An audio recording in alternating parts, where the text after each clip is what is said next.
Hey, God bless you all for joining me today, episode 9. I can't believe we've come this far. We've come this far. We still have a few episodes to go. I don't know how many episodes it's going to be by the end of this program. So we thank God for how far He has brought us. Okay, so today, we're continuing with journey from courtship to life after honeymoon. If you are joining us for the first time, my name is Amewowor. Welcome to Married with a Life. If you are a member of Single with a Life, you're also welcome on board. You are the best place because it means that you are actually learning ahead of time. So thank you all for joining. Please give me feedback if you can't hear me or if the internet is messing up. Please let me know. Okay, so God bless you. I'm going to continue with the part 9. If this is your first time, it means that you've got a lot of catch up to do because we've done 8 episodes already. I've put a shorter version of them on our YouTube channel. It's still long, but it's not as long as the Facebook broadcast is. Okay, so you can go on the YouTube and then follow us from there as well. Okay, so last week we spoke on expectations, okay, and then I shared some of the ways that we live. My husband and I actually read a message that my husband put together concerning marriage and some of the things that we have compromised on, how we've been adjusting to each other's needs and making sure that we are in peace as we expected, okay. So today what I'm going to do is how to work out those expectations, and then I'm going to look at key areas that you have to look at to help you to be able to work out your expectations. And what I'm going to do is to go back and read. I'm going to read a message my husband posted again, and then from there I'm taking out keywords from what he has said, and we will touch on those keywords. Okay. So the first thing he said was, let me start by saying that there is nothing wrong with marriage. For people who may think that marriage is wrong, it is wrong to the degree of the people in the marriage. Hence, the quality of the individuals in the marriage determines the quality of their marriage. Again, marriage is both earthly and physical, but heavenly to the degree of the methods subscribed to make it a blaze. So heaven on earth marriage is possible when the two people are willing to make it work. And the first key word there is willing to make it work. Let me just, willing to make it work. And then he said, it is not a cliche when he said that mentality affects reality. The scripture says your expectations shall not be cut off. There's one thing, that's Proverbs 23:18. There's one thing to believe and expect, and it's another to work your expectation. Both believing your expectations and working out your expectations, in my opinion, makes marriage an exciting journey. With this said, before I got married, I was looking forward to a peaceful marriage, and through prayer and effort, we have it. So another key word there is prayer and then effort. Okay.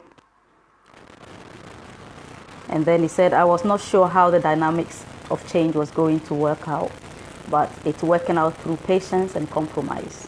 So if you are taking notes, another key word there, patience and compromise. For example, she likes her food hot, but I like mine lukewarm, so we meet in the middle. She likes crispy chips, I like it soft, and so she sets mine aside before it gets crispy. Her idea of eating together is eating from the same plate on the same dining table, but my idea of eating together is eating from separate plates on the same dining table. And so we try to do both, and she can cook. She's great at making traditional food, but I'm great at making exotic foods. And so we mix it together and we have varied food options. I like to jog in the morning, early in the morning. She likes to jog later in the morning. And so we jog in between early and later mornings. She likes me to brush my teeth before I bath in the evening, but I sometimes do it before and sometimes after. She likes cuddles and cuddles unexpectedly, but I'm not really a hugger. I hug on purpose, but because she likes it, I try to hug and kiss her unexpectedly to make it work. She likes us to walk into the bathroom together to bath, but for me, it does not matter when, as long as we are in the bathroom together.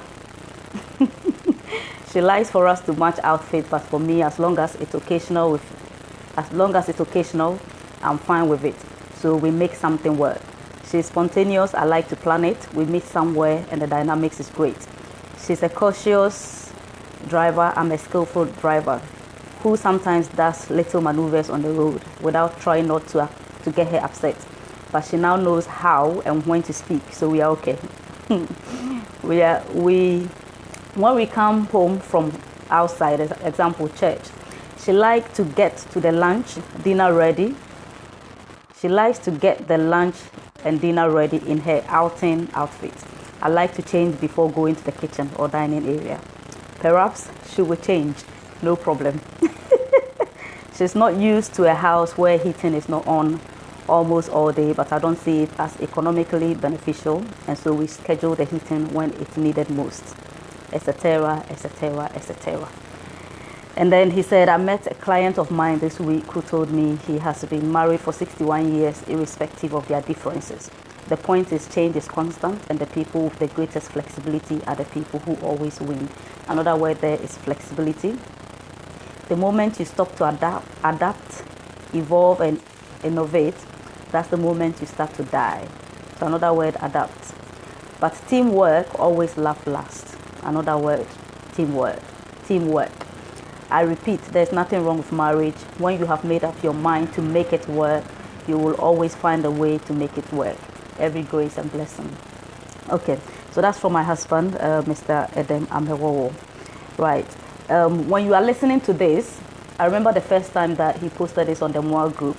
Somebody said, wow, a lot of compromises. And we said, yes. There's a lot of things that you would discover about each other that you never knew that were there. And it may not be that the person is trying to hide them from you, but it's just the fact that you've never lived in the same roof, under the same roof. So you can't see those things, okay? And I touched on a lot of things in my previous video, some of the things that you can't see, but then in the marriage, you begin to see.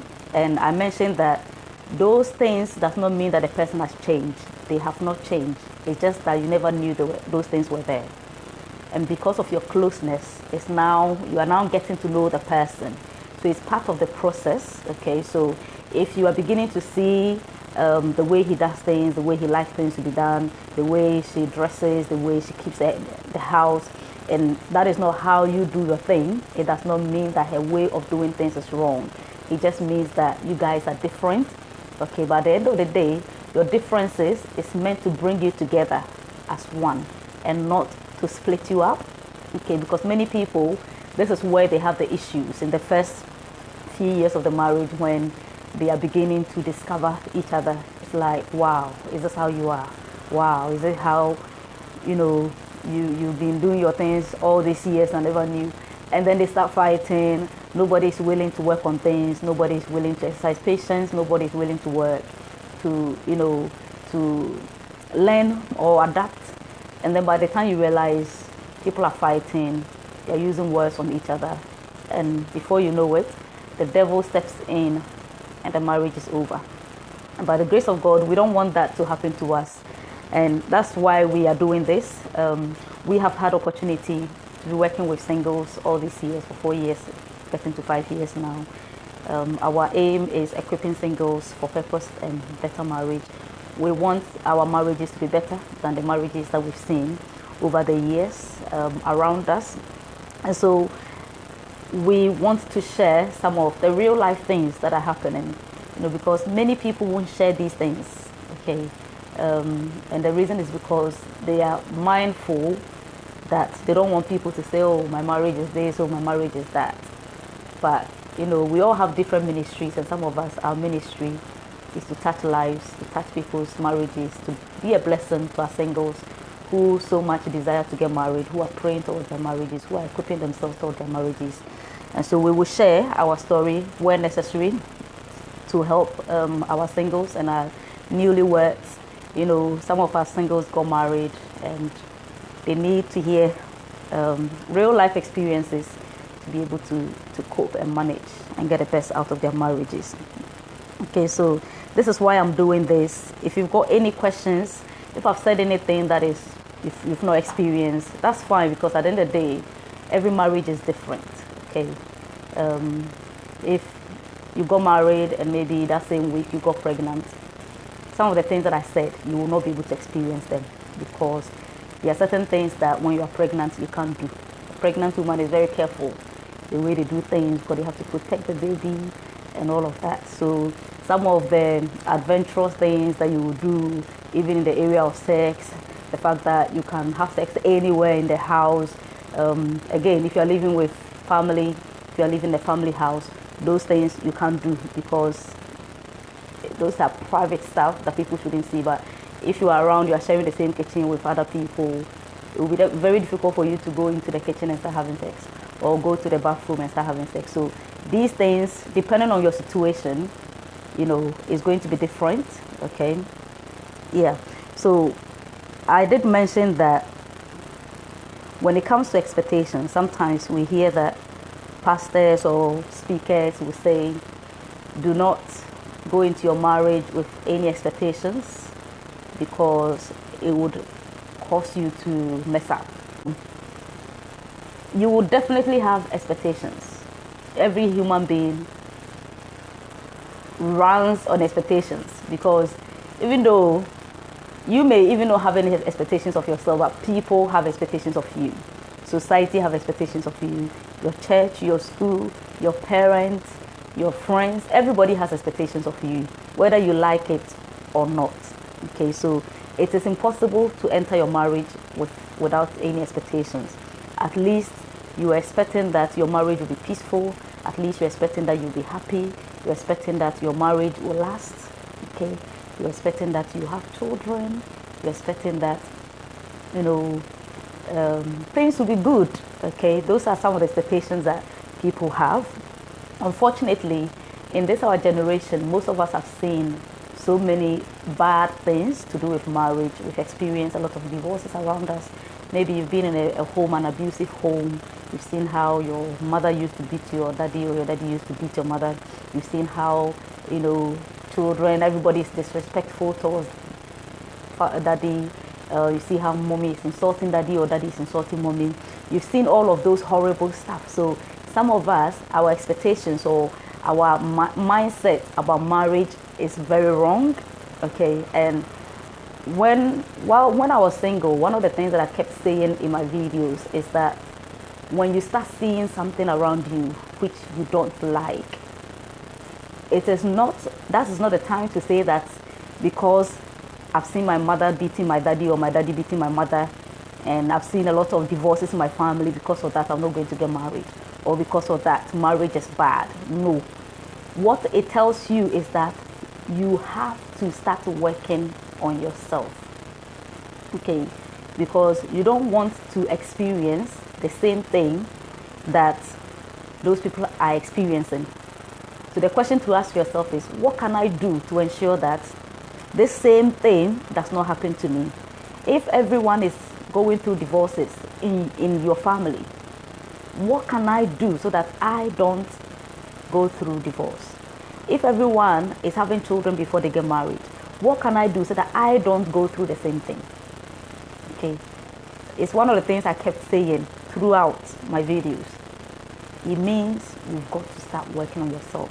I, in particular, have seen some terrible marriages in my family. I've seen husbands beat their wives.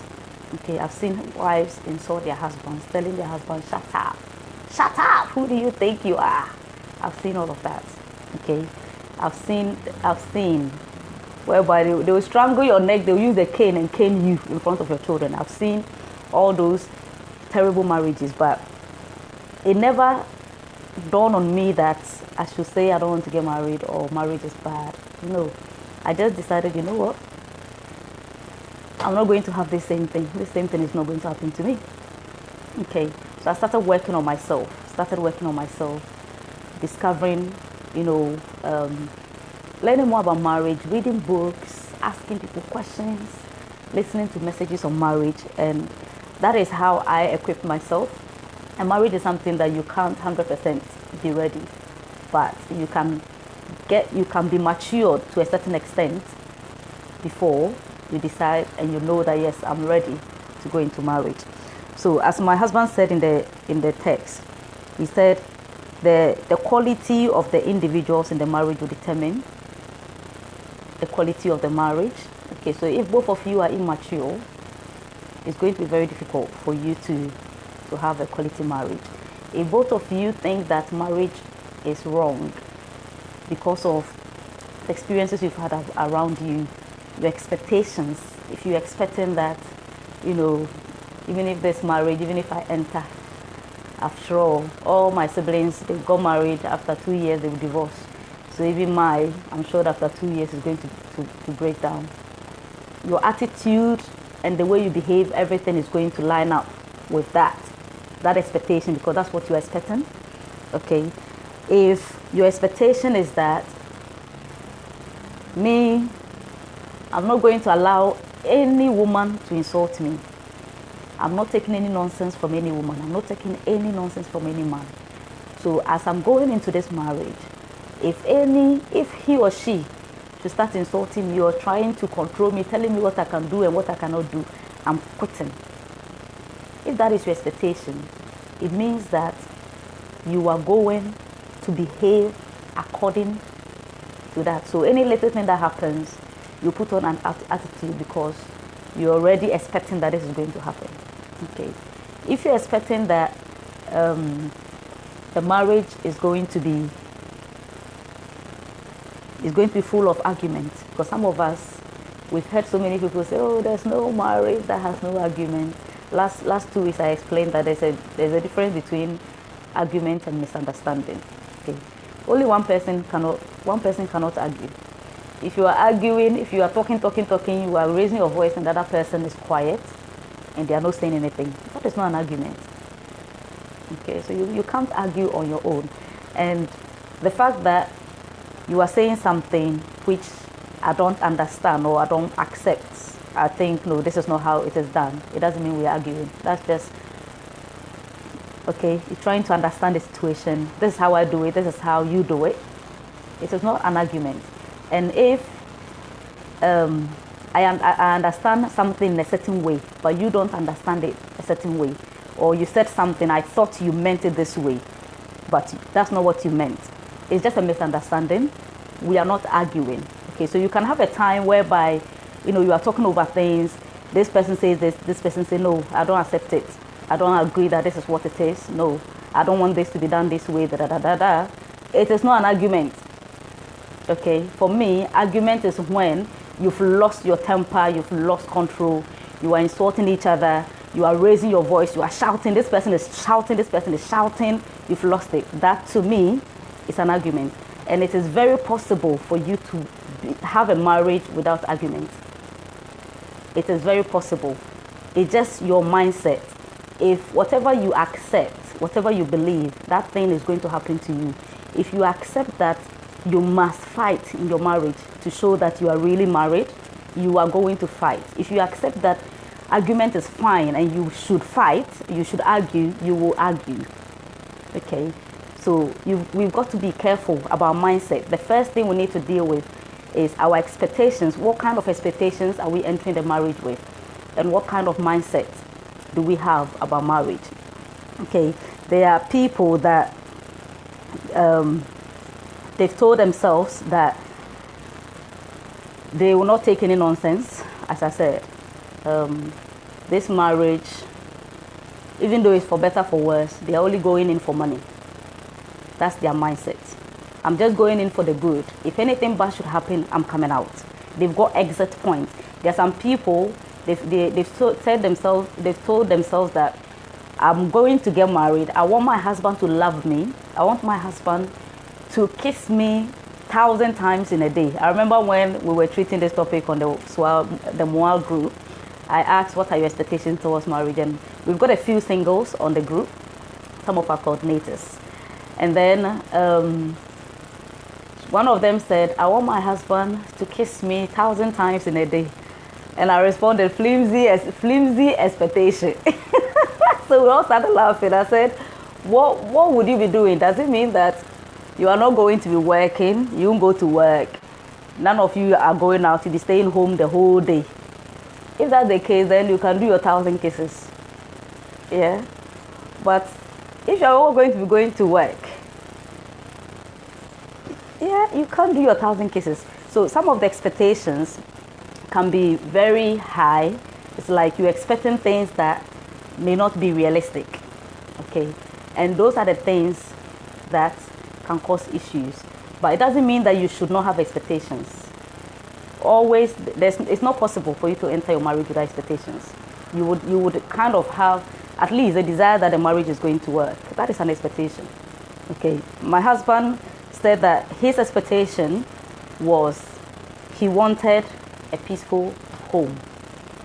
That was what I expected as well. In fact, I don't even know.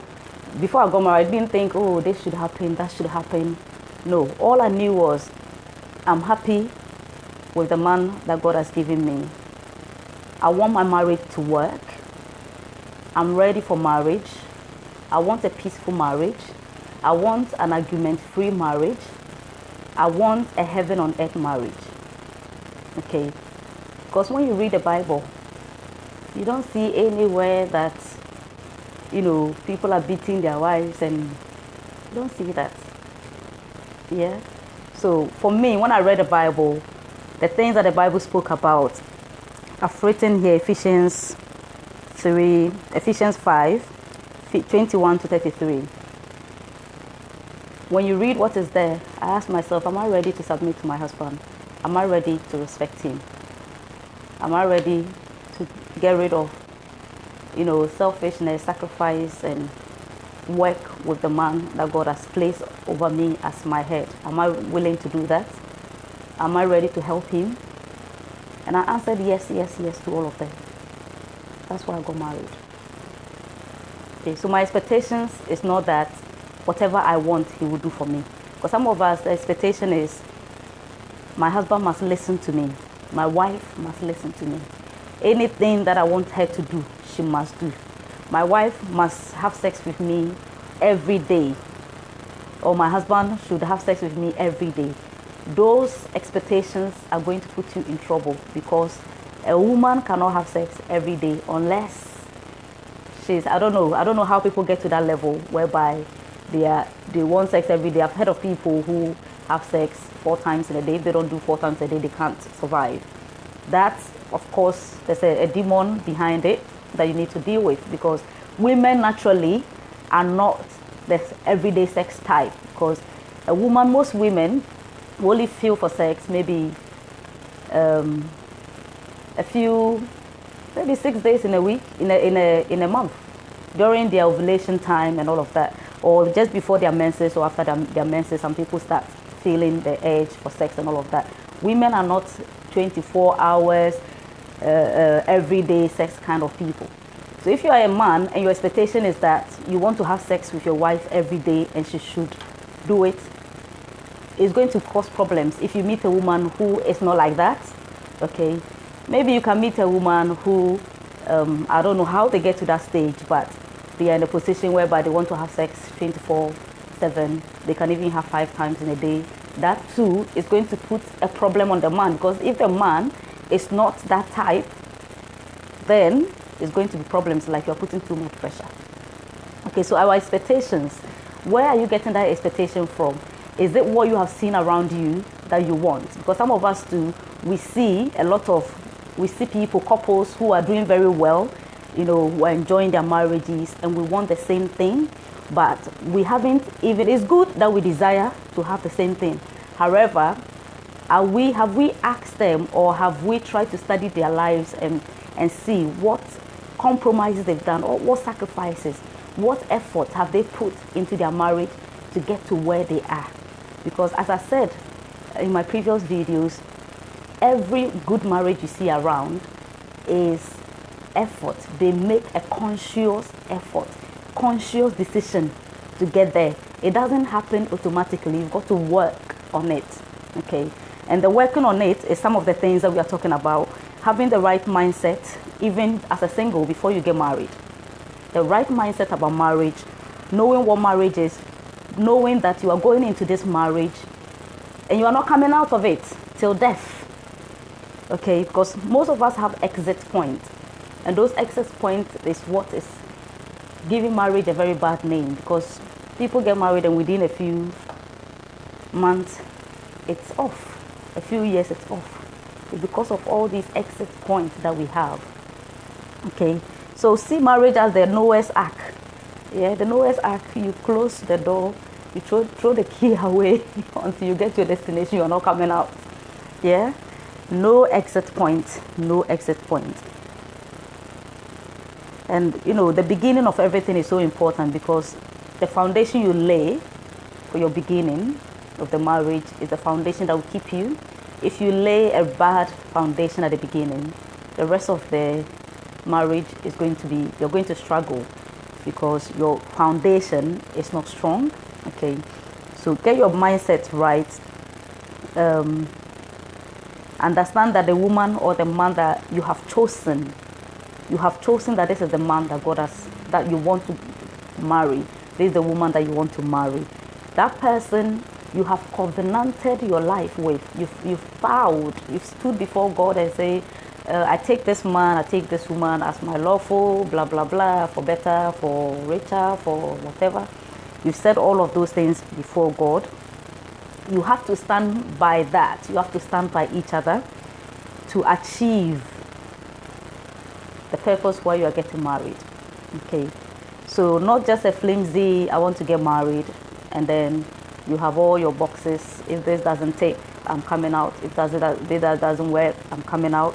No. Okay, so the first thing you need to work on is your expectations, and then your mindset that you are entering the marriage with, because your mindset will determine what you will do. If you've got a wrong mindset, you're going to put on the wrong attitude. Yeah, so mindset is very, very important. And then we all hear people say communication. In marriage, one of the things that you will do a lot is communication. Communication is just simply speaking to each other. Okay, speaking to each other, making sure that you are listening and understanding what the person is saying. Yeah, because sometimes you can listen to somebody, but it doesn't mean that you're actually hearing what they are saying, or you even understand what they are saying. Okay, and when you are communicating, especially in this stage, because you are beginning to now discover things about each other.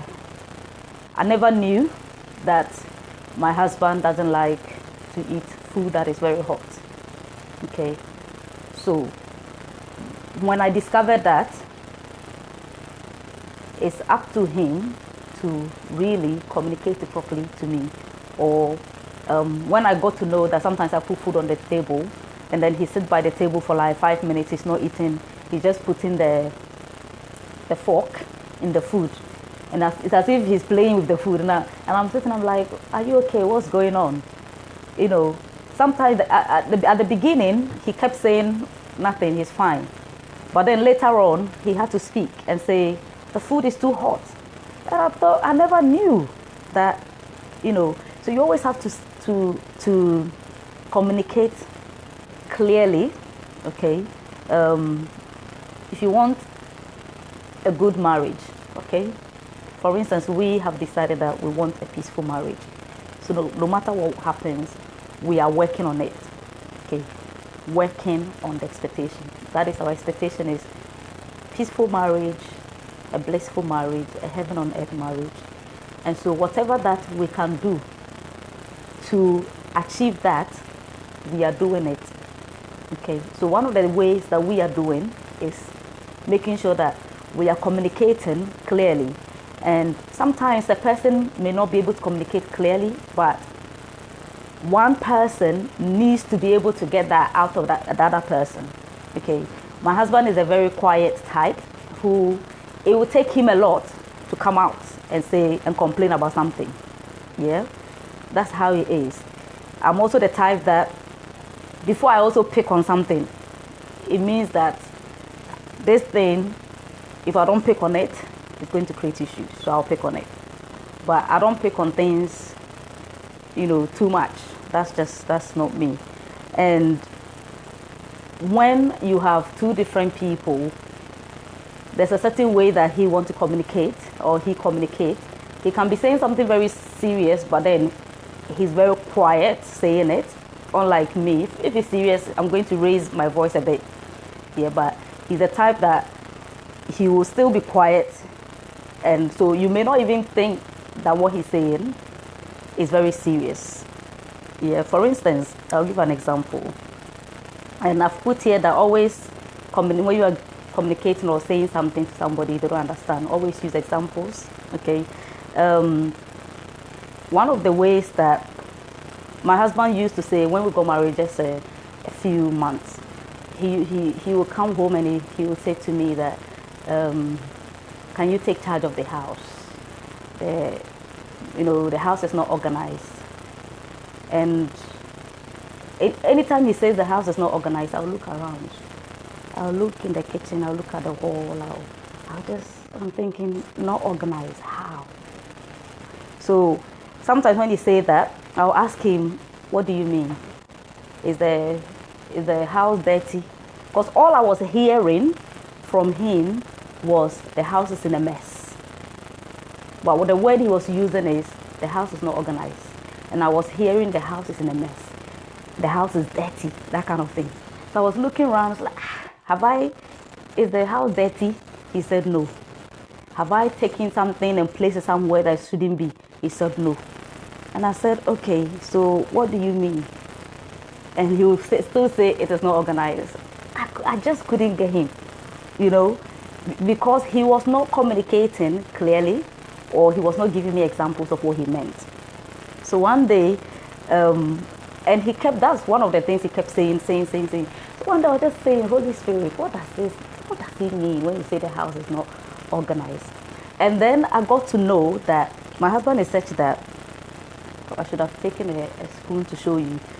If you are putting, because he's very meticulous, assuming this is a spoon, yeah, this is where the food can settle, yeah. If you are putting the spoon down, if you are meant to put it down upside down like this, and you put it down at the back, I don't know how to explain it. Okay, let me use this instead of a spoon. Assuming you are supposed to put this tablet face down, and you don't put it face down, you put it flat like that. To him, it's not organized. So if I go into the kitchen, the cabinet, we've arranged the spoons. If they are all, assuming one of them is lying face down, and the rest are all up, they are lying face up, yeah? It means that you have not followed the same principle, the arrangement is not proper. So to him, it is not organized. I don't know if I'm making sense. Somebody should comment, because I want to ensure that I'm making sense. Okay, so if this thing is supposed to be here, to me, as long as I have put it the place that is supposed to be, done deal. But to him, it's not the fact that it is where it is how you put it. Okay, so if I have to fold something, as long as I'm concerned, you said I should fold it. I have folded it. I put it down. Him, okay, you folded it. Are the edges all lining up together? Yeah, are they orderly? That is what he means by organized, and I didn't know. So it was a big problem to me. I was like, everything is in place. This house is nice, it's fine. Nothing is lying down anywhere. And you keep saying I'm not organized. And I've always prided myself, because those of you are on the WhatsApp group, you know how organized the group is. So for me, I'm so organized. And then my husband is I'm not organized. I'm like, what? Sometimes you just sit and look at my wardrobe. We use the same wardrobe, but we've got like there's a compartment, two compartments. So he will just look at my side, and he will just be looking. He will make sure I see him looking. And all that he's trying to tell me is your wardrobe is not organized. And I look at my wardrobe, everything is there. But as long as, because it's not, the edges are not all lining up, it's not organized. So I thought I was hearing him properly, but not knowing that I was getting something completely wrong. Yeah? So always give examples, because you want a good marriage, you want a peaceful marriage. If you are not speaking clearly, you put the other person in the state whereby they are wondering what's going on. And then they will say that you are picking on them wrongly. By the time you realize you are arguing, you are fighting. And that will not give you peace. Yeah? And then also, as I said, listening properly, making sure that you understand exactly what the person is saying. Don't assume that you've understood it. If he has said it once or she has said it once, you thought you understood. She said it again 3 times. It means that there's something wrong. Okay, so you have to find out. Sit the person down. You keep saying this, you keep saying that.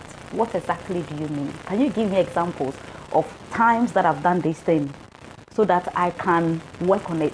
Because if he's saying it and all that you are saying is, okay, you keep saying the same thing, you keep saying the same. If you have changed, if the thing has been better, he will not keep saying it. He keeps saying it or she keeps saying it because you have not worked on it. So ensure that you've understood what he's saying or she is saying and work on it, because you have to work on things. Okay, if you don't work on things, you're going to start pushing things under the pillow, and then one day it becomes like a mountain and it begins to mess up things. Okay, and then be willing to learn and adapt, because at this stage you are discovering so many things about each other that you never knew. Okay, he wants things this way, you want it that way. Whose way should we take? Are we going to take your way? Are we going to take my way? So you have to work and come together in a way that it would suit both of you.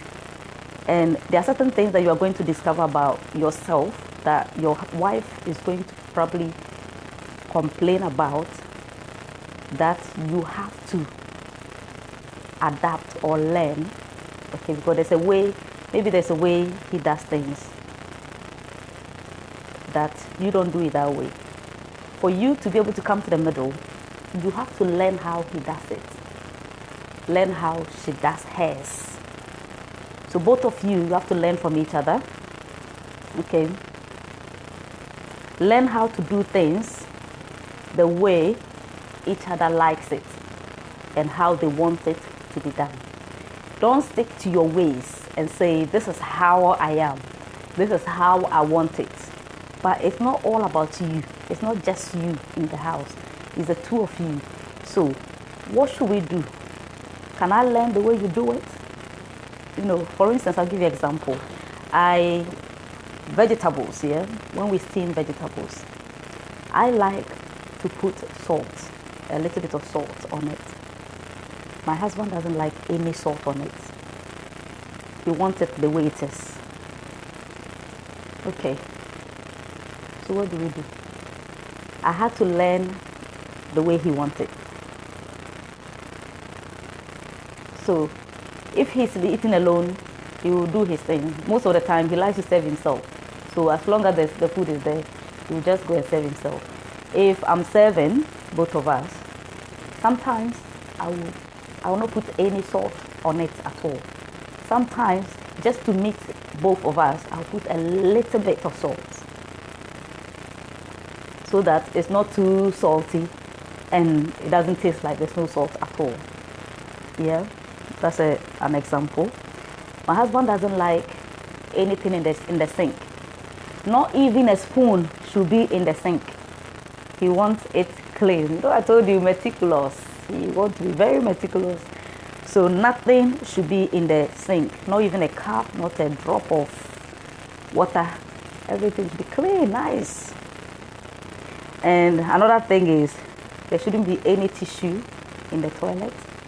So when you finish, you flush, all the tissue is gone. Assuming because that's what I used to do. After I flush the toilet, I will use, if there's any water on the seat, the toilet seat, I will use tissue and wipe the water and leave the tissue in the toilet, because the water tank is still trying to build up the water, or to get the water to the stage whereby I can flush.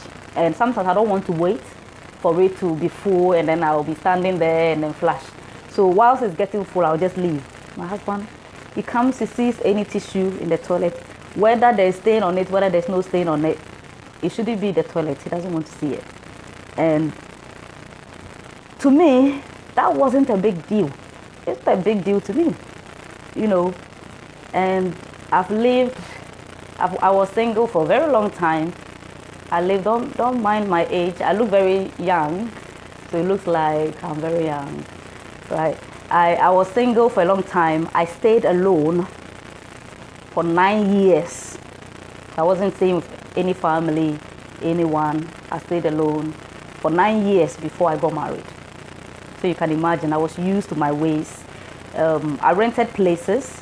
Some of the places I rented, we had, sometimes the landlord would be living there, or the landlady would be living there as well.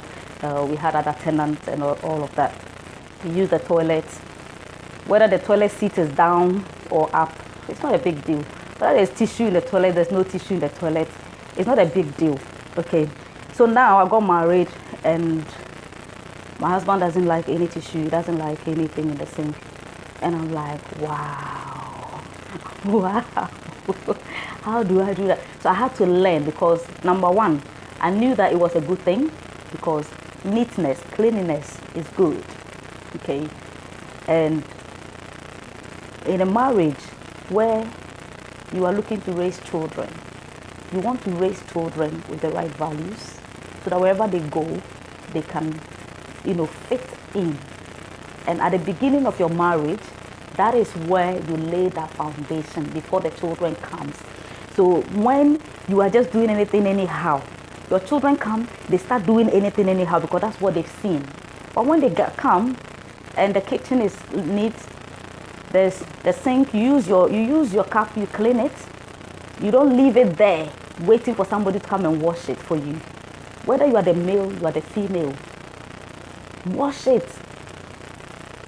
My husband doesn't eat and leave the bowl. Even if it's a spoon, he doesn't leave it there and say, come and wash it. No. If he's rushing to go to work and he should eat, sometimes I'll go to work, and then maybe he rushed out of the house to go to work, and he left maybe the breakfast plate. He will text me and say, I'm very sorry, I left something in the sink.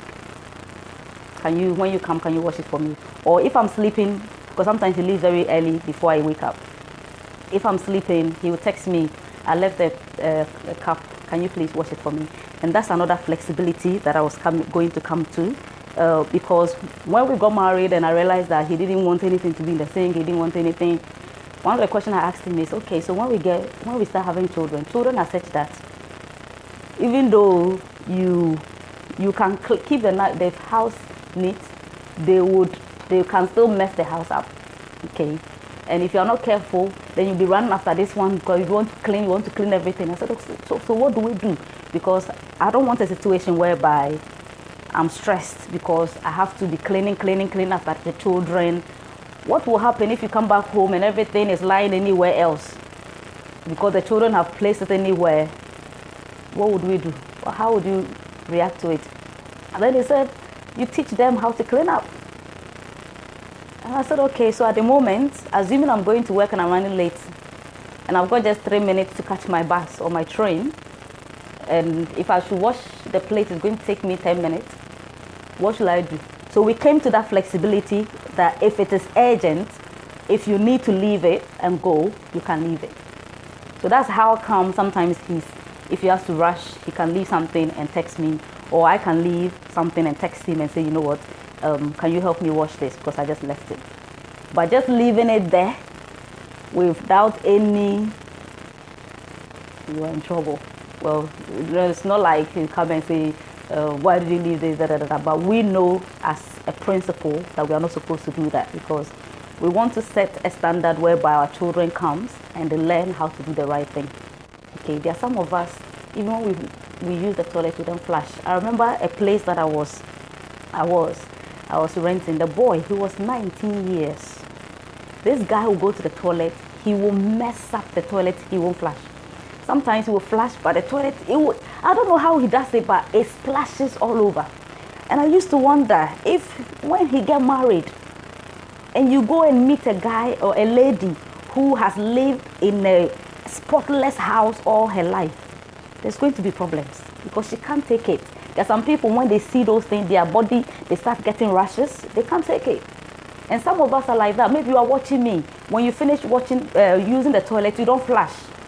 You just leave it. Your husband should come and see the mess. Your wife should come and see the mess. Your wife should come and clean for you, especially the men.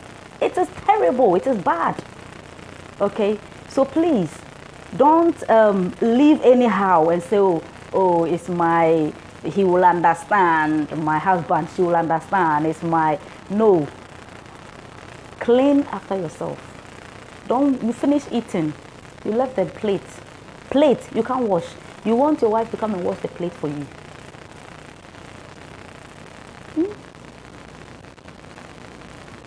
And the ladies, maybe you finish, you have your menses.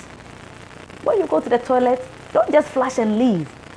Wait and, I don't even know what to say. Lift the toilet seat and check to see if there is anything there, any blood there. Use a tissue, wipe everything, make sure everything is clean. And then you flush, everything is gone before you leave. Because you don't want your husband to, he goes in there and he lifts the toilet seat and there's blood. See, some of us, we lose our respect because of that. And there are some men, when they start seeing those things, even the physical attraction towards you, they lose it. They're about to have sex with you and the picture, the image comes and it's like, So please, yeah. So those are some of the things, learning how to adapt to each other, because we are all from different backgrounds. There are some people in their house, you dare not leave a litter. The house is spotless. You enter the house, you can see your face. It's like a mirror, it's so clean. That's all they've known. So when you come and live with such a person, and maybe you are from a background whereby everything is everywhere. You come back home, you remove your bra, you throw it. You remove your earring, you splash it. You remove your socks, you hang it in the air. That is what you've known all your life. When you come together, that's the time you are coming to see. You are coming to now learn how to unlearn those things. And don't say that, that's how I am. That's how I've been raised. Okay, you've been raised like that. That is past tense. That was your singleness. Now you are married. It's a new life altogether.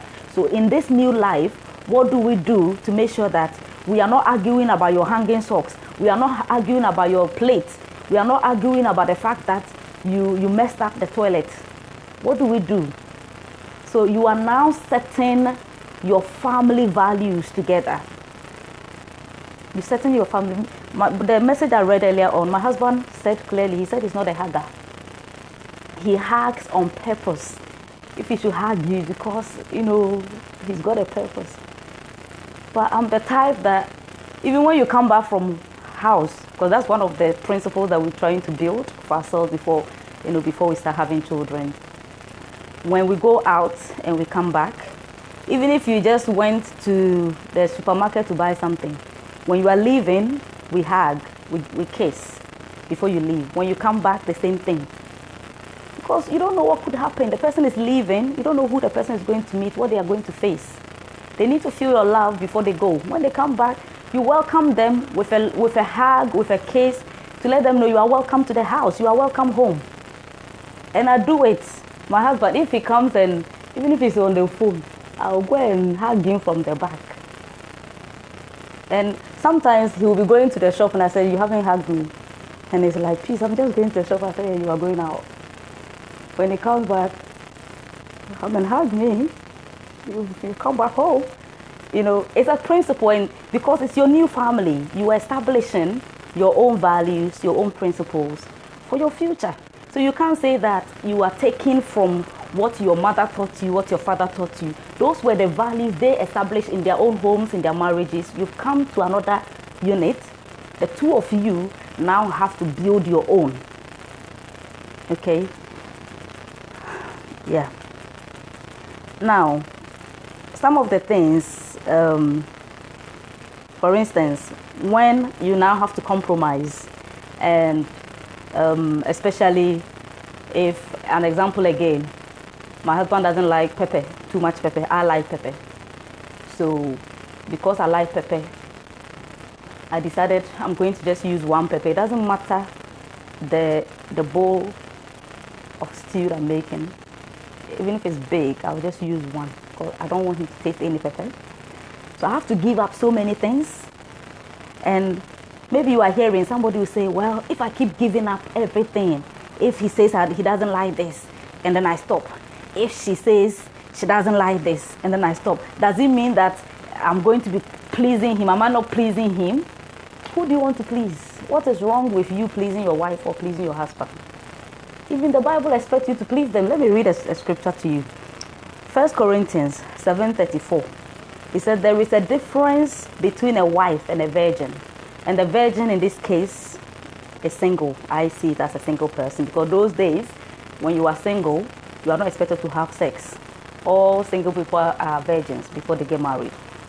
Okay, so he said a married woman cares about the things of the Lord, that she may be holy both in body and in spirit. But she who is married cares about the things of the world, how she may please her husband. Please her husband. So if you are saying, then it means that I'm always having to please him, please her. The Bible, God knows that we will.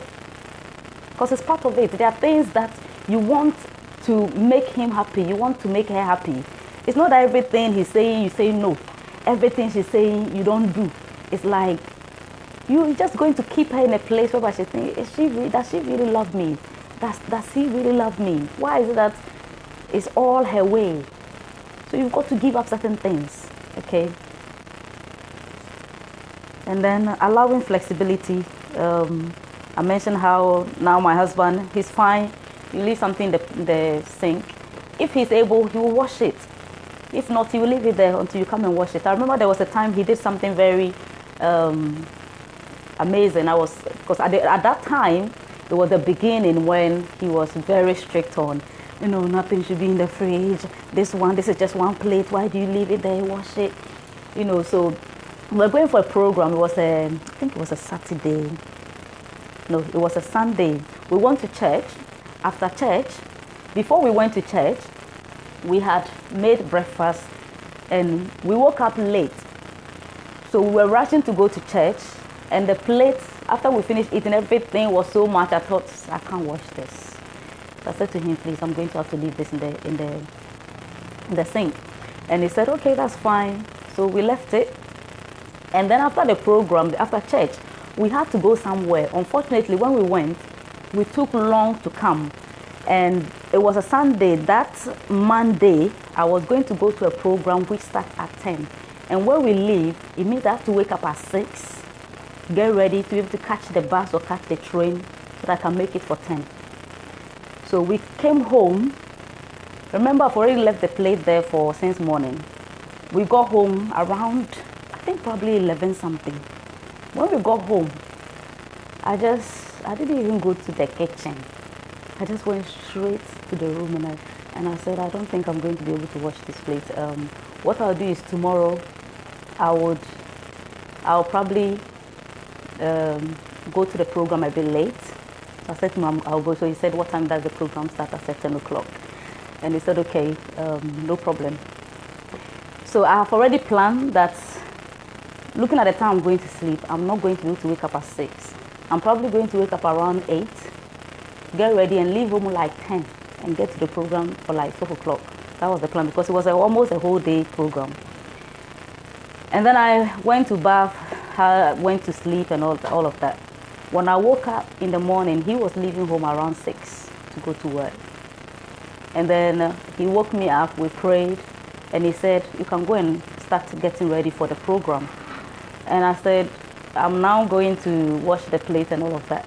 And he said, I've already washed it, I've washed everything. Go and get ready so that you can make it on time to the program. I said, what? I started jumping. I was so happy. You know, it was something little, but it changed everything. It changed everything, because I used to think my husband is trying to be very rigid. But since that time, it just changed everything. And the flexibility, how he has changed in terms of being able to allow certain things that before he wouldn't allow. Before, my husband, even when I used to visit, if I should put my leg on the, I should go to the bedroom, put my leg on the, even close to the bed, it's like, no, don't put your leg on the bed. You've walked the whole day, you have to wash your feet. Hey, Mr. Clean. Anyway, so, but he's changed. Now that we are married, I can go put my leg anywhere. Those are some of the changes that you would have to make, because you will soon realize that the other person is it's not like you. And they cannot be like you, and they should not be like you, because your differences, they all play a part, okay?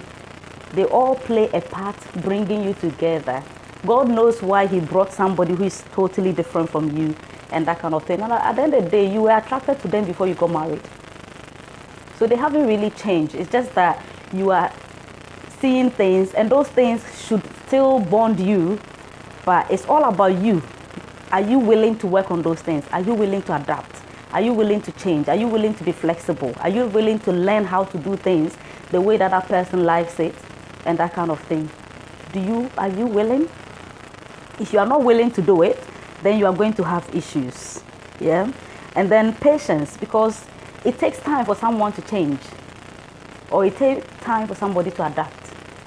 It takes time for somebody to begin to think the way you are thinking, see the way you are seeing things, do things the way you are doing them. It's not automatic. So don't expect that they will change overnight. And so you are in a hurry to make them the way you want. It wouldn't happen. You've got to be patient. Allow them. They'll make mistakes. Allow them. I mean, there are certain things I know my husband doesn't like, but sometimes I make mistakes. And it's still fine. You know, because we are human beings. And it's one of the things that I kept saying to my husband when we go at the beginning. The first 3 months, I think he had this kind of thing in his mind that he really wanted me to be in a certain way and all of that. And I kept saying to him, I said, King, we are different people. We are different people. And the way you do things is not the way I do things. But at the end of the day, you know, we all appreciate each other. The thing is, you need to accept that this is how things are. You accept that you are different, because if you don't accept it, you will be in a hurry to change the person. So accept that you are different, and your difference is to bring you together, not to tear you apart. The two becoming one flesh. There are so many ways. If you want to go to Accra and you are from Koforidia, you can go through the Edukro Mountains, you can go through the Nsawam Road, blah, blah, blah. It's the same way. At the end of the day, you are going to the same place. The only thing is you are using different methods, different approach. It doesn't mean that those methods are wrong. It just means that they are different, and you will get there. And in the same way, marriage is like that. You're going to spend the rest of your life together. You will get there. So your differences, don't fight over them. Don't fight over them. If there is anything that I want to put into the head of newlyweds, that's the thing that I will really say. Because I had to keep saying to my husband, you know what, I'm working, I'm doing, and every time I'll ask him, how am I doing in this area? Because I know the areas that he wants me to improve. I know the areas that I want him to improve as well. So I'll be asking, how do you think I'm doing? And sometimes he will say, the same. I said, okay, I will get there. Sometimes he will say, yeah, there's been a bit of improvement here. I said, okay, good. And then I'll give him feedback as well. So be willing to be patient, to wait, to learn until that time. And always remember that it is the Holy Spirit that changes people. Take it to God in prayer. If you think your husband is very dirty, there's nothing you can do. Whether you like it or not, he's going to hang the socks on that wardrobe somewhere whereby the flies are coming out. You know that's what. Just take it to God in prayer. You know, there's a lady that was sharing, went to a program that she was sharing that her husband doesn't like to wash plates. Her husband will do everything but not plates. And she used to think, you know, why can't you? And it got to a point she just accepted that, you know what, this is it. He's doing everything else. This one thing, we shouldn't fight over it. Okay? So he's not going to do everything that you like. She's not going to do everything that you like. If that's the case, then she's just a robot. You say sleep here, she sleeps. You say lie down here, she lies down. She's not going to do everything you like. No. Okay? So we need to learn how to adapt, be patient, and all of that. And I put here that sometimes you may want the person to do something and they will not do it. My husband likes us to wake up at 6 a.m. on Saturday. Pray, go and run, jog, come back home, start doing work. Because he believes, which I also believe, that your 9-to-5 job is to help somebody's business. After the 9-to-5, when you come home, what you do to build your own business is what makes you a great man or a great woman in future, which I accept and I know, and I believe that as well. And Saturdays are, because we have worked Monday to Friday, we've worked for somebody. Weekends, he said, it is time to work for ourselves. And I'm the type that when I was single, I spend my Saturdays in bed. I don't go anywhere. I pray. I will pray from morning to like probably 2 to 3. In between, I'll sleep, wake up. And then after that time, 3 o'clock, then I'll come on the WhatsApp group, the SWA WhatsApp group, see what activities they are doing there, try and chat with a few people. And then I'll go to choir practice. And that was how I spent my Saturdays. So we got married. Yes, in the evening, we still do our work and all of that. After work, we do our individual work. You come and see everybody's on their computer, blah, blah, blah, blah, blah, typing. We write in vision, we are putting things together and all of that. And Saturdays, I'm thinking, I can't wake up at 6. 6 on Saturday. I've woken up every Monday to Friday. I wake up early. Because I have to wake up early and pray. And then after that, I do my individual prayer. And then we pray together as well before we leave. So I'm saying, I work every day. Saturday too, I should wake up at 6. I said, no, I can't do it. And I've not been doing it. You know, not that I'm trying to be stubborn. It has just become something that the 6 a.m. So sometimes what we agreed is we wake up, and I think he mentioned it in the text that I said, that we do it in between. So sometimes instead of 6, we do it at 7 or 8, so that I can have another 1 hour of sleep. Or yesterday he went alone. He woke me up at around, I think, 6 or 6:30. Let's pray. We prayed, going for jogging. I said, he went alone. Came back. It's fine, because I'm not going to do everything that he wants me to do. He's also not going to do everything that I want him to do. And it's fine. You know, he loves to help around the house. He will wash the plate, he will serve, he will take the bin, he will do everything. But there are times that I tell him, sometimes that I'm so tired. We've just finished eating. And I'm like, can you please help me wash the plate? He said, no. And I'm wondering, but you do it anyway. You've been doing it yourself. Why is that now that I'm asking you to do? You said no. He won't do it. You can do it. And I'm being real to you guys, because maybe you are expecting that your wife or your husband would do everything you want. No, they are not. The earlier you believe and accept that, the better for you. Because if not, you put undue expectations on them, whereby if they don't do something, you start saying, well, you don't respect me, that's why you didn't do it, and you don't listen to me, you don't love me. It's not about that, because we are human beings. No human being can be controlled in such a way that everything you want they do. No human being is like that. Okay, so there will be times that they will say something you don't agree, or you don't feel like it's the right thing to do. You may not do, but you should not fight over it. You should not fight over it. And you should learn how to say no, or to say, I'm sorry, I can't do this, without screaming it out, without fighting, without putting any attitude, without being rude about it. No. You don't have to. Yeah? The person is not going to do everything that you want. It's not. It's not. Today, we're going to church. He already mentioned in that text that he's not the type of person that likes, let's match clothing, and I'm the type who likes us to match. So today I was going to wear this yellow dress. He had his shirt, it has some pink in it. I woke up, he was ironing. I took my stuff for him to iron. I said, King, your outfit doesn't match mine. Can we match? He didn't say anything. I went to brush my teeth, came back, and I was expecting that he would change the outfit. He didn't change it.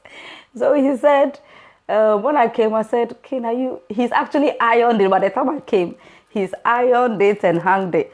I said, King, you didn't change the outfit. He said, I don't have any yellow. And I said, okay, if you don't have yellow, can you wear white? Wear white and use a yellow tie. He said he doesn't have any yellow tie. And I said, don't you have any gold tie? He said, no. I said, hey, okay, I just knew that he doesn't want to change it. Yeah. And those are the things. You will not get the person to do everything you want. There are times that you will speak, you will tell the person, do this, and they will do. There are times that you will be going to work, the trouser he's wearing, I'm saying, King, you've worn this trouser so many times, can you change it, please? He'll go and change it. Sometimes the top, I'll say, can you wear this top rather? He will change it. Yesterday, I was going for a program, and he said, I went to say bye to him, my usual hug and all of that. And then I was wearing sandals. When I went to say bye, he looked at the sandals, he said, peace, you are going to a formal event, you can't wear sandals. It's like slippers, but it's not the typical slippers. He said, you can't wear that. And I said, I'm not changing it, because it's summer. It's summer. It's not the event to me. It's not a formal event like the way he's thinking. He said, okay. So I left the place and I was thinking, I said, you know what? Let me go and change it. So I went and took shoes. I changed it because I will feel guilty that I left. And then I can imagine if I should get there and everybody is in a formal and I'm not in a formal, it will look like your husband told you, you didn't listen. So I just decided, okay, I'm going to change. So I went and changed and then I left. When we got there, I saw some people wearing the same thing I was going to wear. And then in my head, I thought, let me take a picture and go and show it to my husband. So when I go home, I said, hey, King, the event wasn't formal. Oh. People were wearing slippers. He said, okay. I said, at least I obeyed. So I'm happy that at least I listened to him. Okay, so you have those times whereby, the person will do what you want, and other times they will not do it. But as I said, it's fine. Don't fight it. Don't say you don't respect me, blah, blah, blah. There's no need for that. Okay, so compromising, always meet in the middle somewhere, ensuring that you are doing something that pleases the person and something that pleases you as well. So both of you work on pleasing each other making sure that what they really want, you are meeting it somehow. Even if it's not fully, you are meeting them halfway, she's meeting you halfway, and all of that. Yeah. My husband likes his idea of eating from the same plate, or how do I put it? Eating together. His idea of eating together is that you are on the same dining table and you have different plates. You are eating from different plates. That's his idea of eating together. My idea of eating together is that the food needs to be in the same plate, whereby we are eating from that same plate. That's my idea. But he lies. Sometimes he just wants to eat from his own plate, and I don't know why. And I'm like, but we are supposed to be doing. Let's do it together now. And so what we do is, sometimes I will serve the food on different plates. Sometimes I'll serve it together. So that's how we meet in the middle. So in that case, we are touching a bit of his, we are touching a bit of mine. See, these things are simple. If only you are willing to make it work, you will make it work. Some of you are fighting an unnecessary fight. I'm sure there are some people who are at the edge of, maybe you are watching me, you are at the edge of breaking up because these things have become so difficult. Just put pride away. Honestly, put pride away. It's not about you. Marriage is not about you. It's not just about you. It's about the two of you pleasing God and making sure that you are in peace. There's no need for you to marry if you are going to be crying every day in your marriage. There's no need. If you still want to do things that you want to do the way you used to do them as a single, you can't have your cake and eat it. It's not possible. Okay? It is not possible. So you need mindset. Change your mind. Understand that you are married now. Your life has changed. It has changed. You are no longer, I'm no longer Peace Adams. That was the greatest shock to my life. And I was saying to the coordinator some time ago, when we got married, I said, I don't know how, I think men do not know how powerful they are by taking a woman's name from them and putting their name on that woman. I don't think some men understand. It's so powerful. The woman has carried their name for all their life. All of a sudden, they put that name down. That's the biggest sacrifice. One of the biggest sacrifice. You lay down that identity and you take on a new identity. So if you've been able to lay down your name, you've carried your name for 30 years, is the food that you cannot lay down? Is it food? Sometimes I'm feeling a form and I'll put Peace Adams. I say, hey, no more Peace Adams. Peace Amewowor. You know, I was thinking, wow, men are powerful. You are powerful. You don't even know it. 30 years, somebody carried 35 years. All of a sudden, that name is gone. They've taken your identity. That is responsibility. So we need to both understand that submission, if you want to make it work, you've got to. And it depends on the mindset, your expectations of that marriage. No matter what, you would make it work. You will always find a way to make it work. So you don't really have an excuse to say that you are leaving your marriage because, you know, your husband is having body odor and you can't stand it. No. How do you work to get that body odor off? How do you do it? Have you gone to the chemist? Have you gone to the pharmacy to find out? Have you gone to your GP, your doctor, to find out, is there anything that we can do? Have you searched online? How can we get rid of body odor? It can even be bad breath. Maybe you just cannot stand it. What are you doing about it? Are you just leaving because you want to leave? Have you forgotten your covenant? Yeah?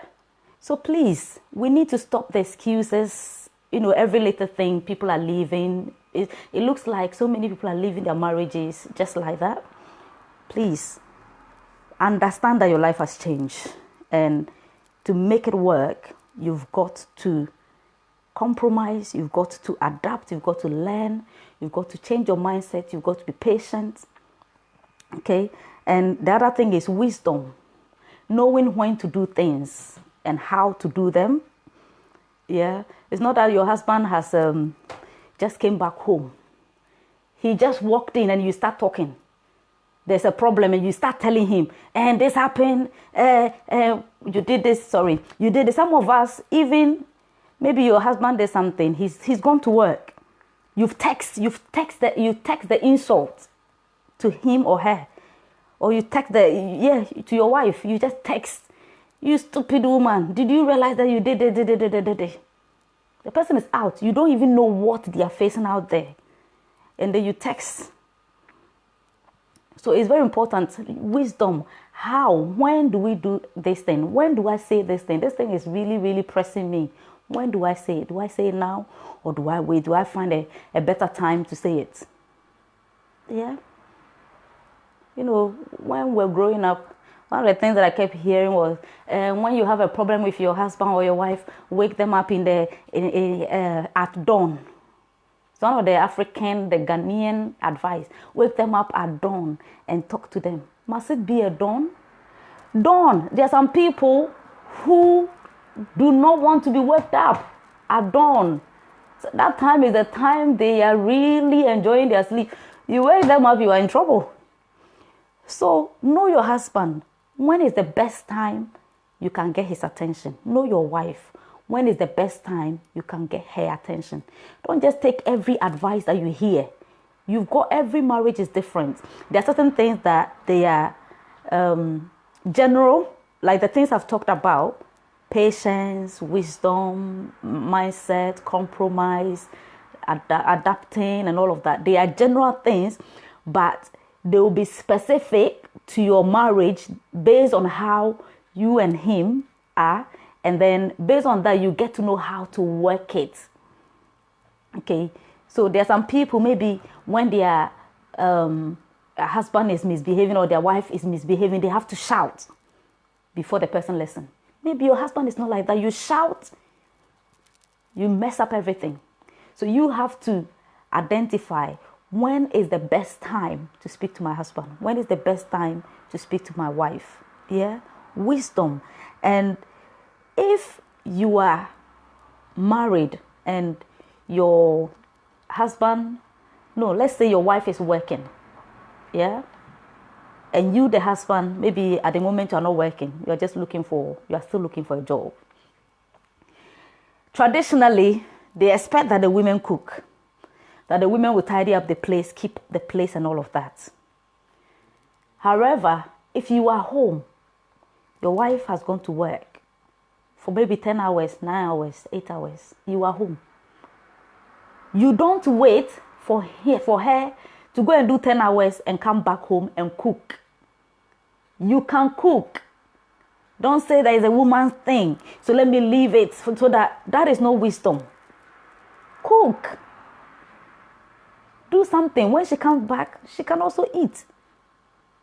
But if you are not doing anything, you are home, you are watching TV, you even eat, you leave the plate for her to come back from work and wash it for you. That is no wisdom. Some things are not common. It's just common sense that you need to know. Nobody should tell you that, wash your plate. Don't wait for your wife to come. She's going to work. It's just wisdom. So look at your situation. Don't just take general advice that this is a woman's thing, this is a man's thing. Look at your situation. Can you do it? Who is best to do this at this time? Who has the most time at their disposal that they can do this, they can do that easily? And then do that. If you are the man and you are the one who can cook, cook. It's the two of you. It doesn't have to be, your mother shouldn't come and tell you that it is the woman that cooks, so let your wife cook. If not, she will treat you like boy. So don't cook, let her cook. Meanwhile, you are a chef. Meanwhile, you can cook different types of food. What stops you from cooking? Cook. Nobody is talking. You guys are just enjoying me, looking at my pretty face. Talk. Are you listening? Are you learning something? Please. Yeah. Seriously, make your marriage your own. It's your territory. So what you make of it is between the two of you.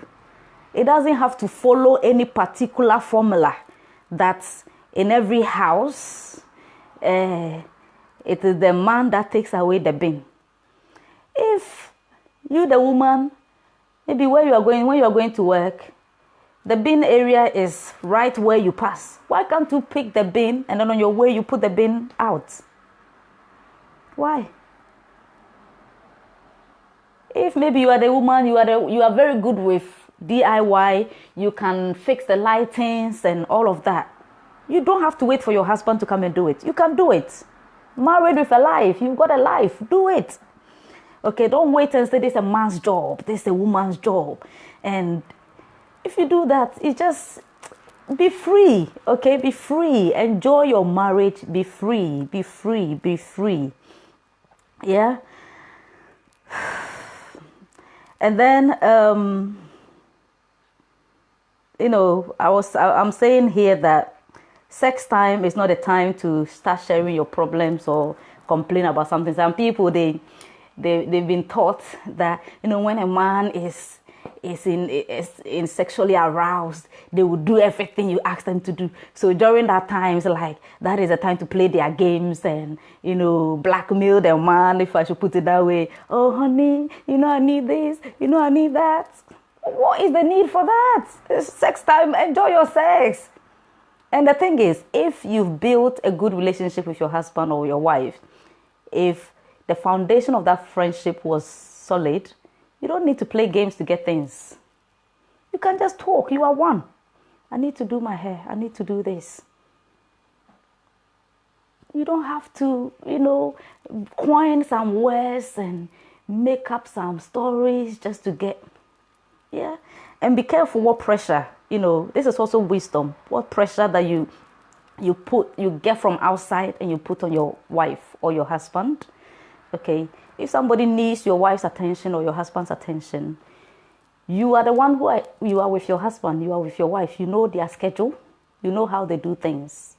So if your mother or your father or your friends are complaining, oh, your wife is not friendly. Oh, your husband is not friendly. And when I call your husband, he doesn't pick. And then you get angry with your husband. And my sister says she's been calling you the whole day and you are not picking. My wife says she's been calling you. My mother says she's been calling you the whole day and you are not picking. Why are you not picking their calls? Why are you putting outside pressure on him that is coming from outside? Yeah, this is wisdom. Wisdom. You see, you know how things are. Don't let anybody push you to there are some people, they're only trying to get close to you because they want to get to your wife or get to your husband. So you've got to be careful. Yeah. Before we got married, one of the things that one of my sisters, she's got my husband's number and all of that. They can chat on the phone and all of that. And she would, when she has dreams, sometimes she would tell me, and she say, tell Adam to interpret the dream for me. And I'll say, why not tell him yourself? You've got his number, tell him. And sometimes I think she's just shy, so she would tell me to tell him. And then she'll be putting pressure on me. He hasn't come back to me yet. I've been waiting. And I said to her, if you want to deal with Adam, you've got to be very, very patient. That was before we even got married. So you've got to be very patient because he's got a busy schedule. So you've got to be patient, wait until she comes back to you. If you know you can't wait, talk to somebody else. And we got married, the same thing. Sometimes she would text me a dream, say, can you tell your husband to interpret it for me? And sometimes I won't respond because I know my husband's schedule, and I'm not going to put pressure on him because my sister needs his attention. No, I'm not doing that. So sometimes, there are certain things I don't even tell him. I'll wait when I realize that the schedule, maybe he's got much time. That's okay. My sister had this dream, blah, blah, blah. Can you interpret it? Don't put pressure. Don't allow anyone to make you. Some of you, maybe husbands, you are fighting your wife because your sister said something. Your sister is expecting. Why? If your sister wants to call your wife, let her also call. Call. You two call. Don't wait for one side. Because there are some people, they are just waiting. They want you to call them. And as long as you are not calling them, they are not calling you. Okay. It doesn't have to be one-sided. So don't fight your sisters. I mean, your wife. Don't fight your husband because your friend needs his attention. Your sister needs his attention. Your mother needs his attention. Don't do that. Because what you are doing is you are only inviting interference into your marriage. And there are some people, the devil will use them to cause argument between the two of you. Okay, I think I've taken a lot of time already. The last one I want to talk about, actually not the last one, there are a few here, is teamwork. Teamwork. Yeah, the purpose of marriage is the two of you becoming one, but becoming one flesh, regardless of your differences.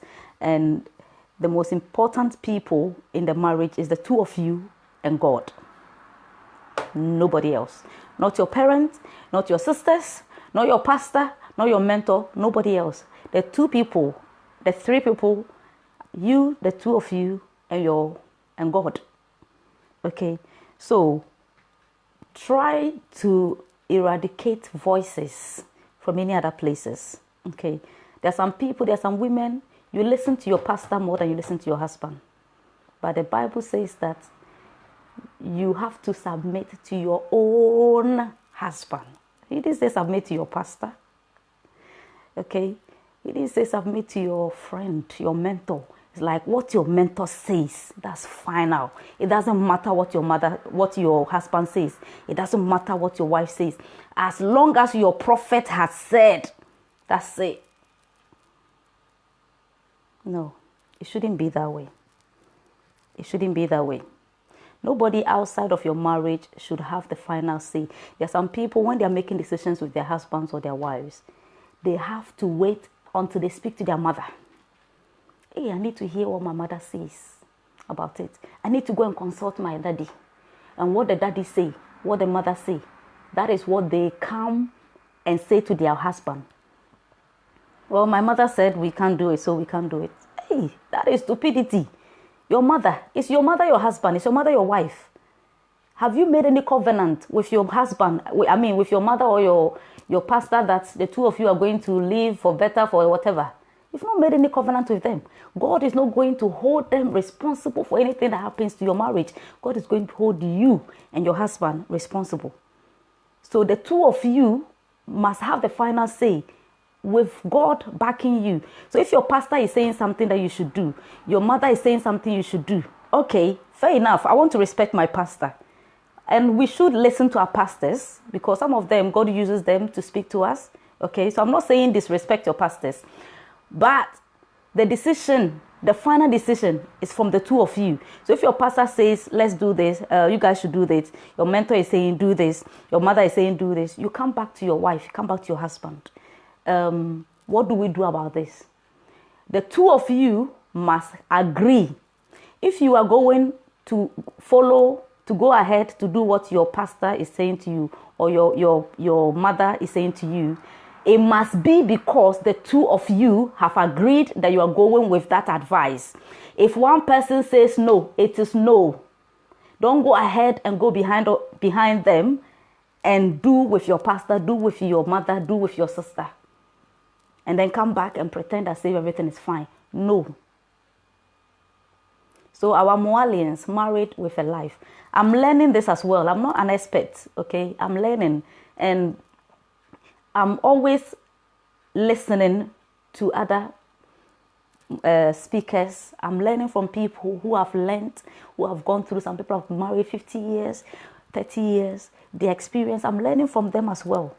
Okay, and what we are doing in our marriage, that's what I'm saying to you. Because if you want that peaceful marriage, if you want to be happy, whereby there's no too many people, too many voices, everybody is saying this, everybody is saying that, and you don't even know what you are doing. And no, don't allow people to bully you around. It's like you can't even make a decision. People have to make a decision for you. No, it means you are not ready for marriage. Oh. You're not ready. You must as well just say to yourself you are single, because honestly, nobody should be making decision for you. When your husband is there, your wife is there, and you are listening to somebody, and the person that you have made a covenant with, you are not taking them for anything. it's not going to give you a good marriage. It's not. Because you go behind them, they get to know, one, trust goes down. They lose their trust for you. They lose their respect for you. They begin to think, is this person really for me or against me? And then by the time you realize a beautiful marriage you started, you are beginning to lose the bond between the two of you. Yeah? So do not go ahead and do anything without permission. Stop going to parties without your wife or your husband's permission. There are some people, you're still hanging out with your friends as if, and I'm not saying don't hang out with your friends, but is your husband happy that you are hanging out with those people? Is your wife happy that you are hanging out with those people?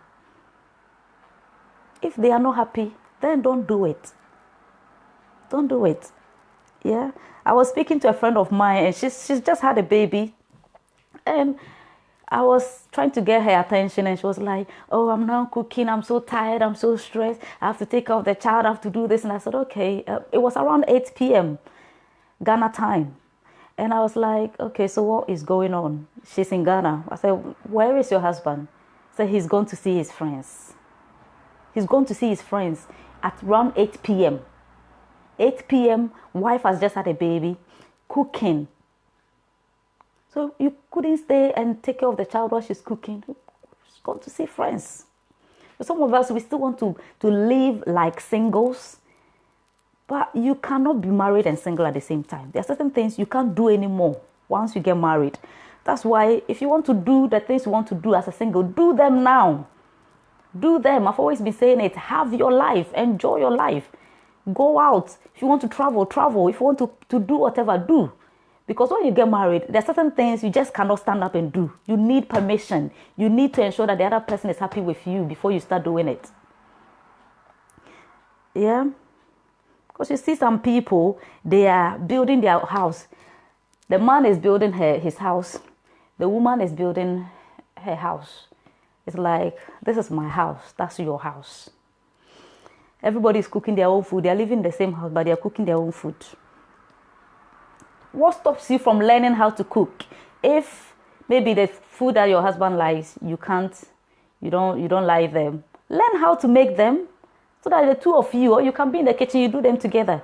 But there are some people, they all have their different, this is my money, this is your money, this is your fridge, this is my fridge, this is my food, this is your food, this is the room you sleep, this is the room I sleep, and they are married. That is not marriage. Because the whole essence of marriage is the two people becoming one flesh, togetherness, teamwork. So you can't say that this is me, myself, and I. It's no longer that. It is we, us, ours. Okay, so you can't still be doing the things that you used to do as a single. You do your own this, you do your own that. This is my own, this is my own. That is what singles do. That's what singles do. And no wonder with time, when people are not willing to get rid of singleness, and they still want to bring singleness, they want to be single and still married, they end up becoming single because the marriage breaks up. So then, because you want single life. So then take it. You've got it. Because it's natural. It would happen that way because you cannot mix the two. You cannot mix the two. You can't be doing your own thing. The person is doing, they don't know what you are doing. You go out, your wife does not know where you've gone to. You come back home, she asks you, where were you? None of your business. You go out to your friends, your husband asks you, who were you with? Why do you want to know? You still want to do like the way you use. So eventually you will become single because it doesn't mix. The two does not mix together. Okay, so make sure that at every stage you've got your freedom. Yes, you cannot be a slave, and marriage shouldn't make you a slave. But you need to make sure that both of you know what is happening. Okay, if I'm going out, I'm going here, I'm coming here, I'm here. It just builds trust. It helps you to bond. It helps you to work together. Yeah, I hope somebody is taking something from me. Don't lose your marriage because of friends. Your husband told you, I'm not comfortable with this, your friend. Your wife is telling you, this person you are mingling with, I'm not happy with it. You still want to mingle with them because you are choosing your friend above your marriage. So when you lose your marriage, now you will say the devil caused you to lose your marriage, but you did it.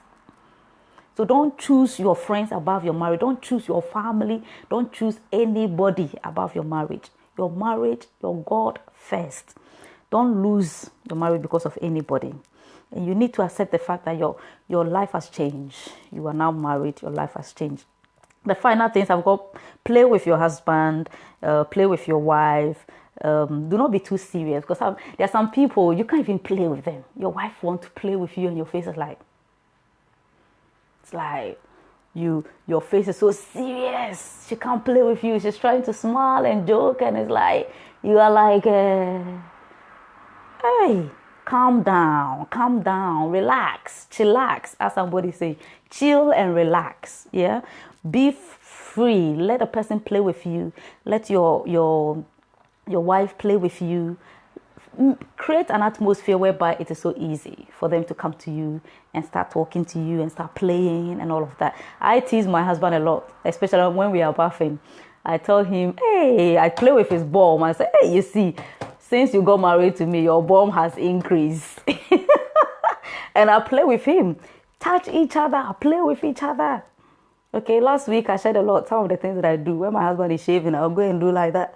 I'm looking, and it's just one of the ways that I just play, So play, you can, when you want to fart, go and stand by him, fart. Feel free when you are in bed, feel free to fart. Don't be like, oh, my husband will think my wife will think. Be free, you are in your house. Okay, so create the atmosphere where you can play.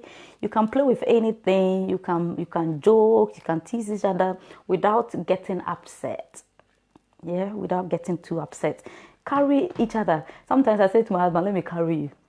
And my husband is very small. You will be amazed how heavy he is.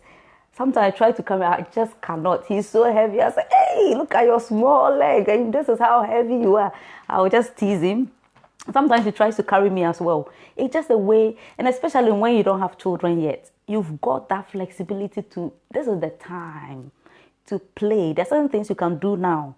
If you're pregnant, maybe you can't carry your husband. Your husband cannot carry you.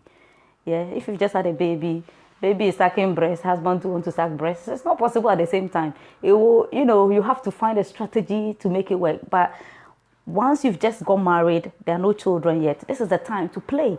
Do things together. Be happy. Jump at the back of each other. Yeah. Have a me time whereby it's just the two of you doing things together. Be free. Yeah, and then learn how to say sorry, even if you do not understand.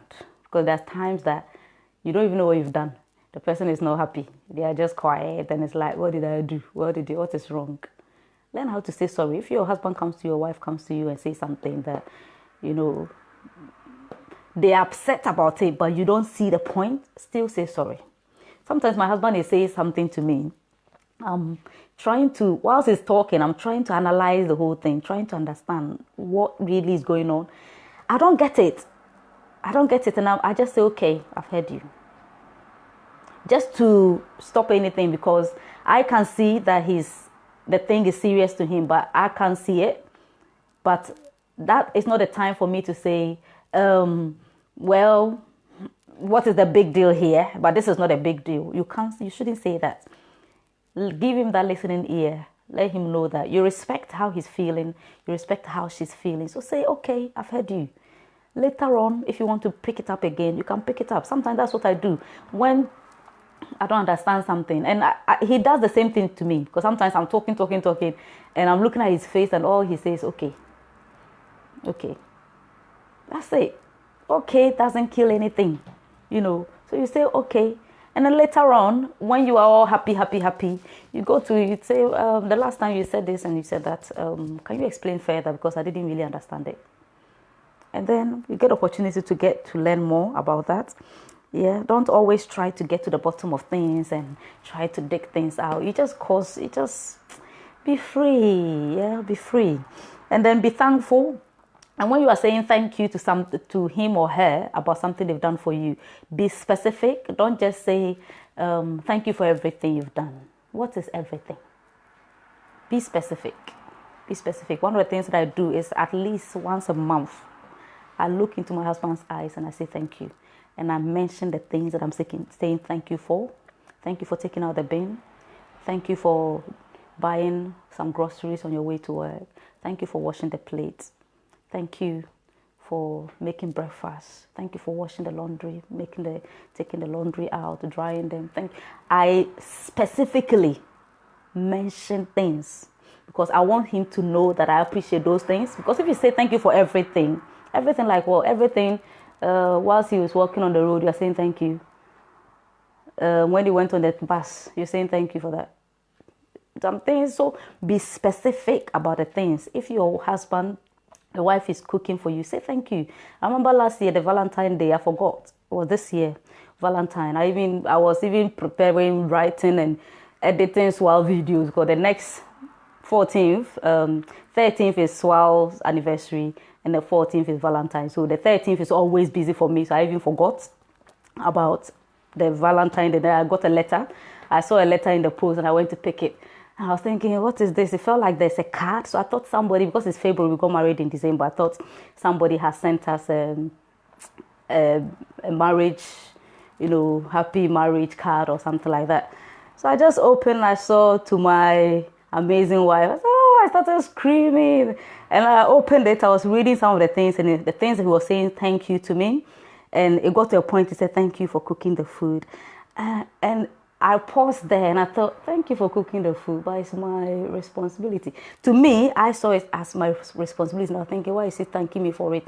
And then all of a sudden it dawned on me that, yeah, peace, you deserve that thanks. Yeah, he needs to thank you for it, because when you stand there for hours to cook and all of that, some people don't know how to cook. Some people, they cook the food and it burns and all of that. So yeah, accept the thanks. I said, okay, yeah, thank you for recognizing that I cook your food. And it's good that you do that as a husband. Recognize the things, pick things that you can say thank you for. Not general, thank you for everything. No. And then, above all, prayer. Prayer is the key. Because all the things that I've said, honestly, you cannot do them if you're not praying.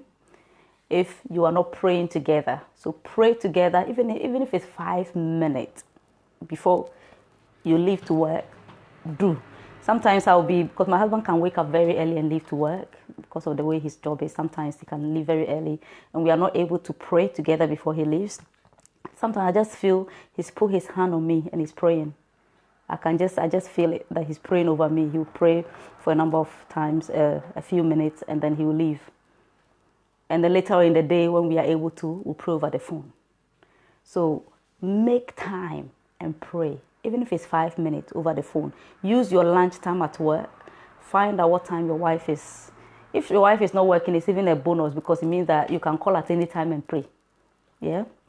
So make time and pray together. Do all night together. Yeah, but above all, also have your individual prayer times, because you need to work on your salvation, your own salvation with fear and trembling. So don't hide behind your husband. Don't hide behind your wife's anointing, your husband's anointing, and say, my husband is a prayer warrior, my wife is a prayer warrior, so let me just hide there and not pray.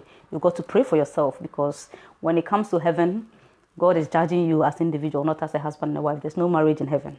Okay? So that is where I will leave it. And as we've all been saying, my husband and I have been saying, marriage is beautiful. You've got to prepare yourself for it. You've got to make up your mind that you want it to work, and you work the expectation by being patient, by being understanding, listen properly, speaking clearly, using wisdom, being patient, adapting, flexibility, because those things are the things that will keep you and give you a happy home. Yeah, don't be quick to run out of your marriage. Keep together, stay together, and it will work out. With prayer, with efforts, everything will come together beautifully. So God bless you. I'm going to love and leave you. Hopefully next 2 weeks, I'll come back with another episode. I'm looking to talk about the roles at home. Roles. Well, who does what? Who does what? Because that's another area that can bring problems. Yeah, because maybe you are thinking your wife should be cooking the food and she's not cooking. What responsibility? Whose responsibility is what, and all of that. And then after that, we'll also have sex, and then finances. Those are the 3 things I've got at the moment. But then, if anything else comes up, I will let you know. Okay. If you want to join Single with a Life, please, you can send me a message. If you search for me, Peace Amewowor, you'll find me on Facebook. Send me a message, and then we would take you through our orientation. If you pass, you can join us. If not, you can follow us on social media. Yeah. If you want to follow my husband's audios, if you search for Edem Amewowor, his audios are very brief and inspiring. He does something called Monday Motivate. So every Monday he posts a message out. Please follow him. He's an amazing young guy that every young couple, especially the males, you need to really connect to him. Down to earth, and some of the things that I've talked about, by the grace of God, maybe if not through the patience that he's established, some of the principles, I don't know. Yeah, so listen to him, get to connect with him and learn something, and hopefully we'll get the best out of our marriages as Moalians, equipping singles for purpose and better marriage. That is our aim, and God will make it happen as we put in our effort and do our parts. In Jesus' name, have a wonderful, wonderful, wonderful week, and God bless you. Please share the broadcast before you go. Do your best to share the broadcast. Do your best to share the broadcast. I'm going to leave you now. Okay, God bless you. Bye-bye.